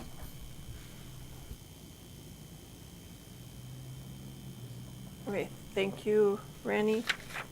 Any questions or comments? Okay, so then I'm going to read the resolution. Be it resolved by the School Board of Independent School District Number 622 that the 2018-2019 district budget be revised as per listing of changes. I need a motion and a second for approval. Moved by Navy. Second by Hunt. All in favor say aye. Aye. And all opposed say nay. So that motion is approved. Thank you again, Randy. And then next we have Randy again with canvassing the election. Yeah, again, first of all, I'd like to thank the voters of District 622. We're excited about moving forward and a successful election. A big kudo goes to Joe McCabe, who's our election official. A lot of time and energy working with the attorney, making sure everything is according to statute. She did an awesome job. Also like to thank Washington and Ramsey County. They both worked in conjunction with Joe. This was the only thing on the ballot, and so it was a standalone election. And both counties were amazing to work with, and Joe did a tremendous job. So kudos to her. By statute, we have to canvass the election, and so as you can see here, we have to go on record that the election did pass. As Christine has mentioned, 61% for, 39% against, an amazing show of support to our district stakeholders. So with that, I'll turn it over to Chair Yenner. All right, thanks, Randy. Okay, any questions or comments? Okay. Then I will read the resolution. So resolution canvassing returns of votes of school district special election. Be resolved by the School Board of Independent School District Number 622, State of Minnesota as follows. It is hereby found, determined, and declared that the special election of the voters of this school district held on May 14th, 2019, was in all respects duly and legally called and held. Number 2, as specified in the attached abstract and return of votes cast, at said election, a total of 5,711 voters of the school district voted on the question of authorizing the issuance of school building bonds for a school acquisition and betterment program. School district question 1, of which 3,491 voted in favor, 2,220 voted against the same, and there were 0 completely blank or defective ballots related to this question. Said proposition, having received the approval of at least a majority of such votes, is hereby declared to have carried. Number 3, the clerk is hereby directed to certify the results of the election to the county auditors of each county in which the school district is located in whole or in part, and to the Commissioner of Education. And with that, we need a motion and a second for approval. Moved by Ogier. Second by Anderson. All in favor say aye. Aye. And all opposed say nay. So that motion is also approved. Okay. Next on the agenda, we have Human Resources and Julie Coffey with dental insurance. Chair Yenner, members of the board, Superintendent Osorio, Our current dental insurance policy with Delta Dental expires on June 30th, 2019. So tonight we're asking for approval of a new contract with Delta effective July 1. There are no changes to the contract and no changes to the rate, so it's just a straight renewal of the contract. Okay, thank you. Any questions or comments? Way to go. Okay. Be it resolved by the School Board of Independent School District Number 622 that the district approve the renewal of the dental insurance policy with Delta Dental at the rate of $99.25 per month, effective for the period of July 1st, 2019 through June 30th, 2020. Again, I need a motion in a second. Moved by Navy. Second by Hunt. All in favor say aye. Aye. And all opposed say nay. And that's approved as well. So thank you, Julie. Next, we have our Assistant Superintendent, Lisa Sales Adams, with course approval.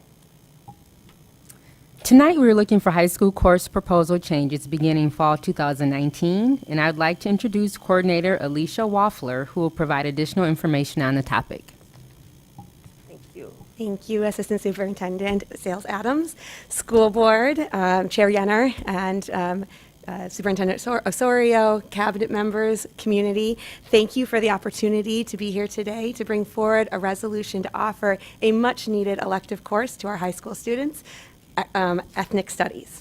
Earlier this school year, Tartan High School teachers, Tracy Brown and Becky Biederman, with support from their principal, Ty Thompson, and assistant principal, Vichai Seifong, brought forward a new course proposal to their social studies subject area committee.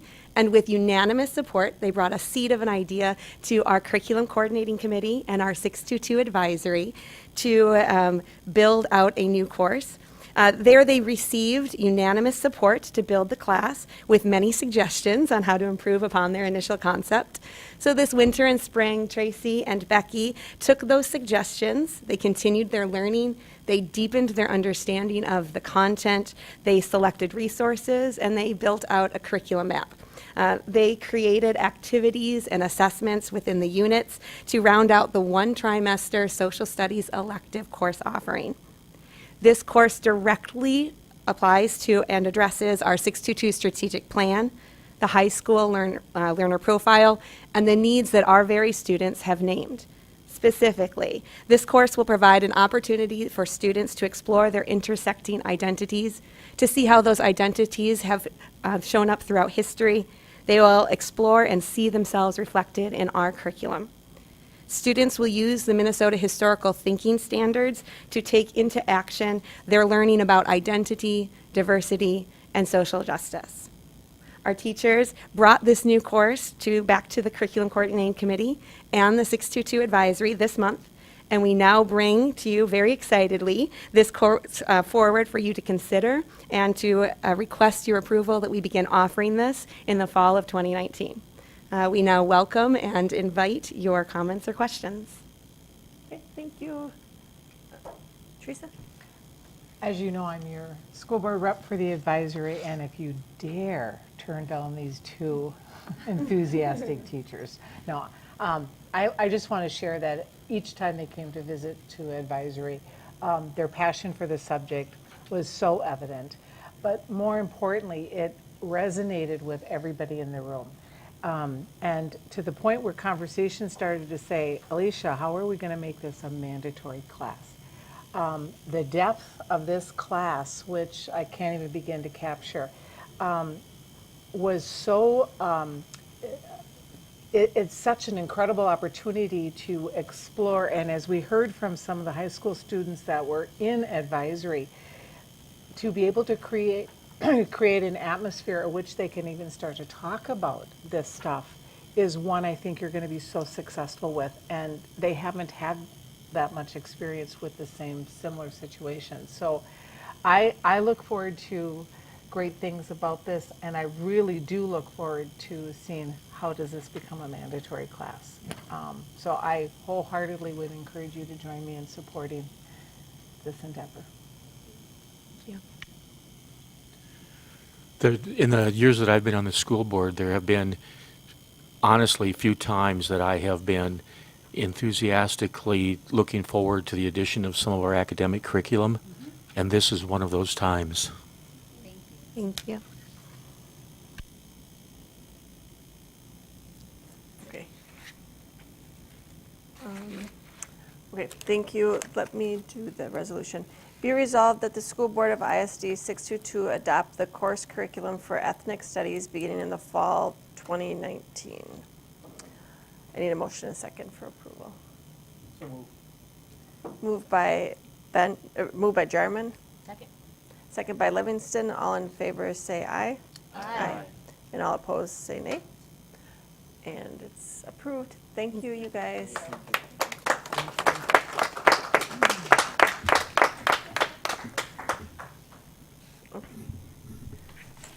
Next on our agenda, we have Technology Communication, Josh, with a revision to the calendar. Chair Yenner, directors of the board, Superintendent Osorio. Now, we're here tonight to ask for a slight calendar change for next school year, 2019-2020. Throughout our election conversations these past few months, Joe, the election queen McCabe, which is a good thing, brought up that Minnesota is now a primary state, and so there will be primary elections that will be held on March 3rd of 2020.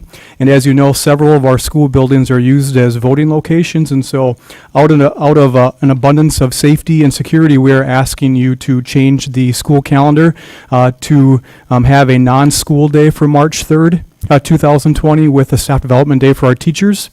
And in return, the week before on Friday, February 28th, that currently is a staff development day. We would ask you to approve that day to be a student contact day.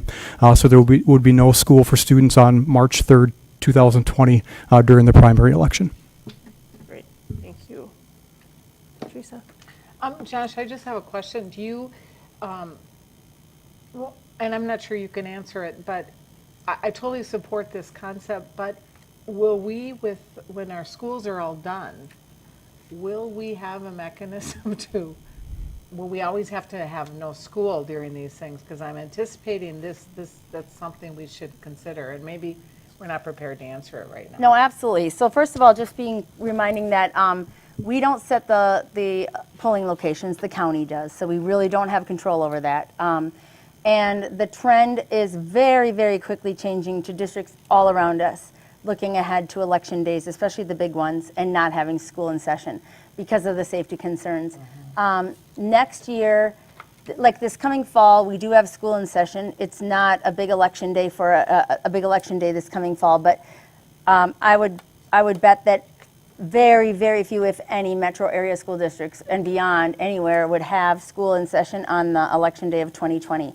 In the past, people generally always did. It's a very new shift in thinking. But as you may recall, last year, I think it was the fall of 2018, this past fall, South Washington School District had a professional development day on the day that it was an election day. And a lot of people around started going, oh, we should have thought of that. That would have been a good idea. I think the trend is very, very quickly going to move away from schools that are polling locations having class in session those days. Just because of the sheer number of people that come through those doors. And not only that, but traffic flow is also an issue as well. So, Anything else? Okay, with that, I will read the resolution. Be resolved by the School Board of Independent School District Number 622 that the 2019-2020 school calendar be revised to reflect February 28th, 2020 as a school day and March 3rd, 2020 as a non-school day staff development. Need a motion and a second. So moved. Moved by Livingston. Second by Navy. All in favor say aye. Aye. And all opposed say nay. So that motion is also approved. Thank you, Josh. Next we have Superintendent Osorio with policy revisions. okay, Madam Chair, Directors of the Board, we've got another item up tonight. As we discussed earlier, and I sent you some information about this, you know, most school districts in Minnesota have their school policies numbered in alignment with MSBA's, the Minnesota School Boards Association numbering system. Our school district does not have the same numbering system. And very few, very few districts in the state of Minnesota do not use the MSBA numbering system. And so in order to provide some uniformity among school districts and MSBA, and the ability for people to search and find comparable policies within our district as it compared to other districts, we are recommending that we realign our numbering system actually to match up with the MSBA numbering system. Now, just to be clear, that does not mean we're adopting all MSBA policies or deleting any policies we currently have. As a district, we always have, and we will continue to have some policies that are different from MSBA's and such. All we're doing in this proposal tonight is aligning the numbering systems to be aligned to MSBA. And kudos to Kim, who has spent a year lining up policies, MSBA policies and our district policies, and lining up the numbers. Not only has she put together a new numbering system that would be aligned with MSBA, she has a grid where people can cross-reference the old number and the new number, and that will all be on the website alongside our policies, so people who were used to an old number can find the new number and will see access to that grid as well. So with all of this, I am just going to be proposing that tonight that our policy revisions to reflect the renumbering will be reflecting the renumbering of our policies to be approved as presented. I'm not going to read to you every single policy in the new number, but I'll have you look at the grid of approved numbering systems, understanding we're not proposing any policy changes tonight, only a change in numbering system.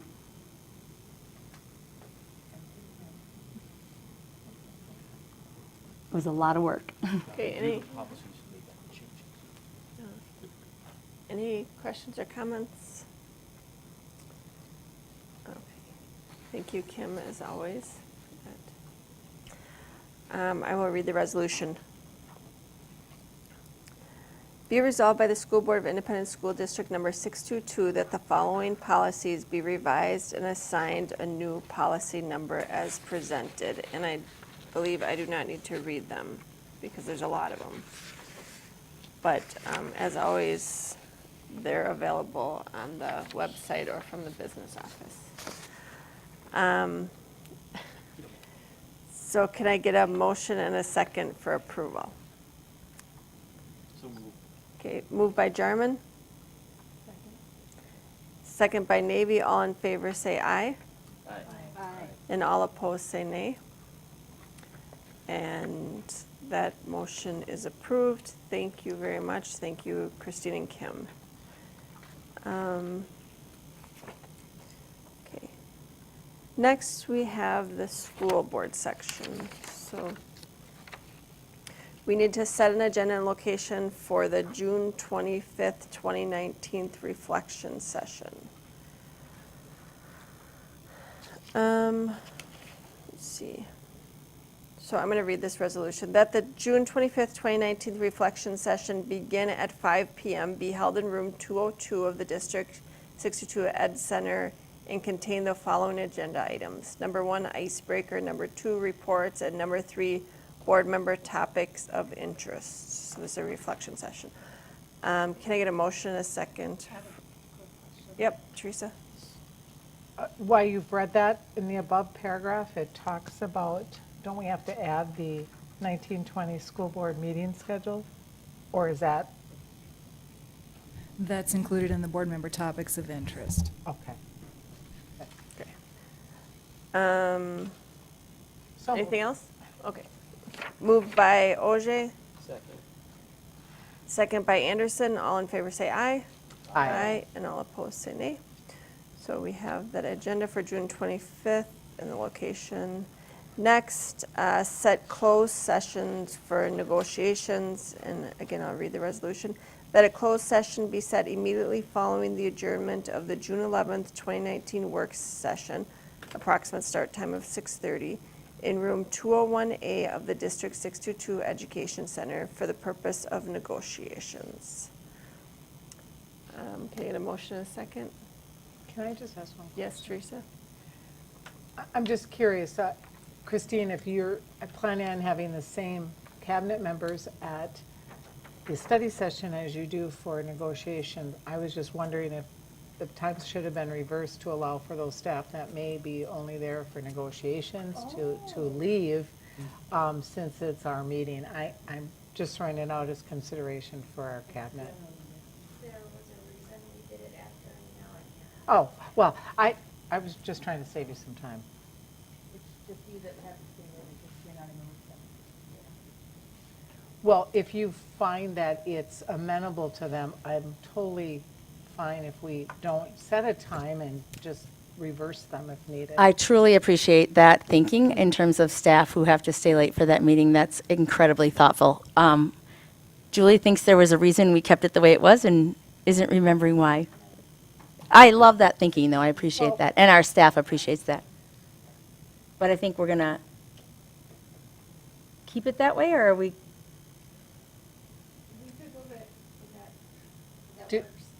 Do we need to be that restrictive? Can we just say we're having a meeting? We'll agree to the terms. Well, the of study session is open to the public, though, and one of the problems with it is the work study session is open to the public and the closed session is not. And so if the closed session goes to without a specific end time, and the work session doesn't have a firm start time, it's hard for the public to know when to attend.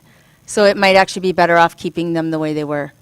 I appreciate your thinking, though. That's really thoughtful, and I know staff appreciate that. But I do think it might be better to keep it the way it was for that only reason that the public needs to know when that work study session would be. Okay. But thank you. Okay. Anything else? No? All right, I think I already read the resolution, so can I get a motion in a second? Okay, moved by Navy. Second. Second by Jarman. All in favor say aye. Aye. And all opposed say nay. Okay, so that closed session is approved. Next, we have revised June 11th work study session agenda. That the June 11th, 2019 work study session agenda be revised as follows. Number 1, pathways. Number 2, budget review. Number 3, facilities. And number 4, annual report on suspension. Is there any discussion? Can I get a motion in a second? So moved. Moved by Livingston, Second. second by Anderson. All in favor say aye. Aye. And all opposed say nay. So that is approved as well. Next, we have set July business meeting, so that a board business meeting take place on July 23rd at 4:30 in the boardroom of the District 62 Education Center. Can I get a motion in a second? Moved by Ogier. Second by Navy. All in favor say aye. Aye. And all opposed say nay. That is approved as well. Next, set closed session for the superintendent evaluation. That we set a closed session to evaluate the superintendent on July 23rd, 2019 in room 202, immediately following the adjournment of the 4:30 p.m. board business meeting. Can I get a motion in a second? So moved. Moved by Anderson. Second. Second by Livingston. All in favor say aye. Aye. Aye. And all opposed say nay. Okay, that's approved as well, and that is the end of our school board agenda part. Okay, so next we have board communications. Teresa, do you want to start us off? I just want to announce that what was shared at the last advisory meeting is there's student reps from both North and Tartan, and they've been quite active, and so their charge for the month of April was to bring interested students to advisory to attend that meeting. It happened to be a snowstorm. 30 students between the two high schools showed up, 30. And out of that 30, they have now decided to have a new process of trying to identify what students to select. And so they have come up with an application process. So out of that 30, 23 have applied to be on advisory. So that's pretty impressive, and so hats off to Alicia and Heidi for making advisory so darn interesting from the high school standpoint. So I thought that was really, really impressive. And then I just want to say thank you to all the staff and students and the community members that ran a campaign and just kept people informed. Good things to come. So.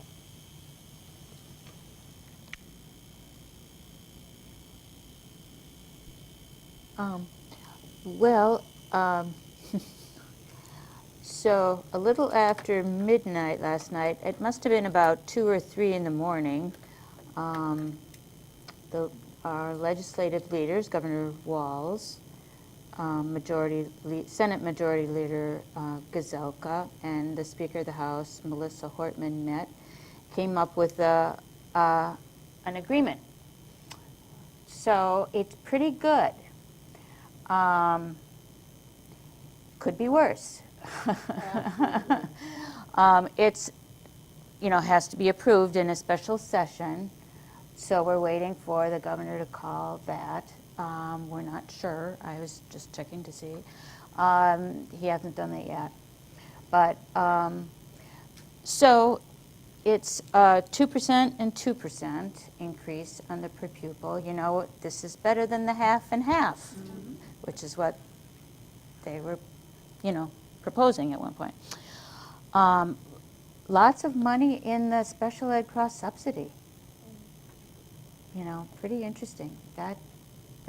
That's not a very high profile, thing to do that gets you a lot of votes, but apparently it did prevail. So that's cool. And then the other thing is saving voluntary pre-K. So the 4,000 seats in the voluntary pre-K will be maintained.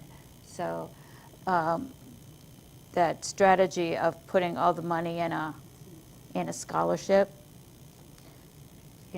didn't prevail. I was glad about that because that scholarship strategy, in my opinion, is flawed. So pretty good. So we'll see what happens. There's going to be a special session, and then we shall see. But so far, so good. Also, there is some money for school safety grants, but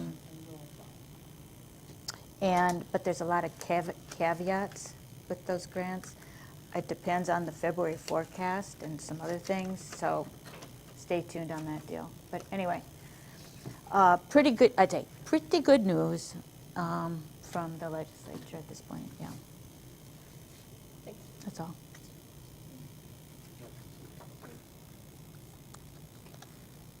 Well, it's hard to believe another school year is almost coming to a close, and I just want to take the opportunity to thank all of our staff, teachers, everybody. It's been another amazing year, lots of stuff happening.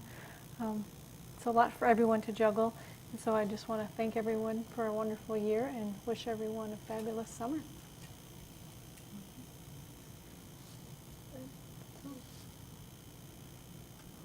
Okay. I also want to thank everyone for a great year and also congratulations to our graduates. I think starting this week we'll be attending graduations and we love that. So looking forward to it. Okay. Our future board meeting dates are June 11th, 2019 work study session at 4:30 p.m. in room 202. Our June 25th, 2019 reflection study session is 5 p.m. And our June 25th, 2019 business meeting is 6 p.m. in the boardroom. And with that, I need a motion and a second to adjourn the meeting. So moved. Moved by Livingston. Second by Auger. All in favor say aye. Aye. And all opposed say nay. Meeting is adjourned. Great meeting.